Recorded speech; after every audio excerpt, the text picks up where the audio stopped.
بسم اللہ الرحمن الرحیم، شروع اللہ کے نام سے جو بڑا مہربان نہایت رحم والا ہے۔ والفجر وليال عشر والشفع والوتر واللیل اذا یسر، فجر کی قسم اور 10 راتوں کی اور جفت اور طاق کی اور رات کی جب جانے لگے۔ هل فی ذلک قسم لذی حجر، اور بے شک یہ چیزیں عقل مندوں کے نزدیک قسم کھانے کے لائق ہیں، کافروں کو ضرور عذاب ہوگا۔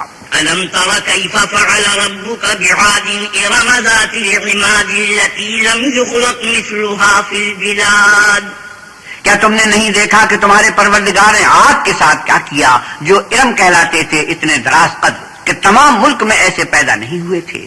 وثمود الذين جابوا الصخر بالواد وفرعون ذي الأوتاد الذين طغوا في البلاد، اور سمود کے ساتھ کیا کیا جو وادی قرا میں پتھر تراشتے اور گھر بناتے تھے، اور فرعون کے ساتھ کیا کیا جو خیمے اور میخیں رکھتا تھا۔ یہ لوگ ملکوں میں سرکش ہو رہے تھے۔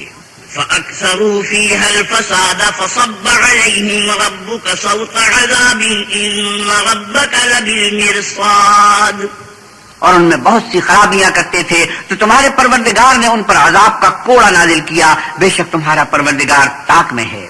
فأما الإنسان إذا ما ابتلاه ربه فأكرمه ونعمه فيقول ربي أكرمن، مگر انسان عجیب مخلوق ہے کہ جب اس کا پروردگار اس کو آزماتا ہے کہ اسے عزت دیتا اور نعمت بخشتا ہے تو کہتا ہے کہ آہا میرے پروردگار نے مجھے عزت بخشی۔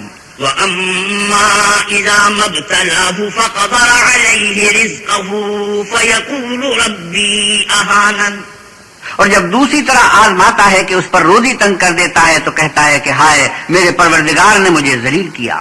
كلا بل لا تكرمون اليتيم ولا تحاضون على طعام المسكين، نہیں بلکہ تم لوگ یتیم کی خاطر نہیں کرتے اور نہ مسکین کو کھانا کھلانے کی ترغیب دیتے ہو۔ وتأكلون التراث أكلا لما وتحبون المال حبا جما، اور میراث کے مال کو سمیٹ کر کھا جاتے ہو اور مال کو بہت ہی عزیز رکھتے ہو۔ كلا إذا دكت الأرض دكا دكا وجاء ربك والملك صفا صفا، تو جب زمین کی بلندی کوٹ کوٹ کر پست کر دی جائے گی اور تمہارا پروردگار جلوہ فرما ہوگا اور فرشتے قطار باندھ باندھ کر موجود ہوں گے۔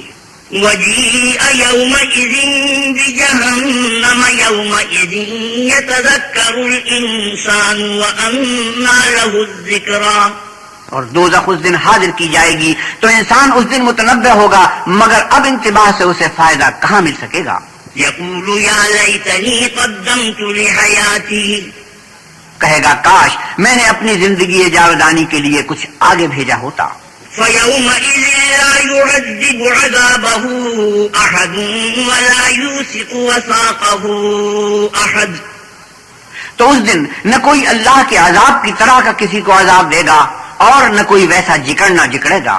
يا أيتها النفس المطمئنة ارجعي إلى ربك راضية مرضية، اے اطمینان پانے والے نفس اپنے پروردگار کی طرف لوٹ چل، تو اس سے راضی وہ تجھ سے راضی۔ فادخلي في عبادي وادخلي جنتي، تو میرے ممتاز بندوں میں شامل ہو جا اور میری بہشت میں داخل ہو جا۔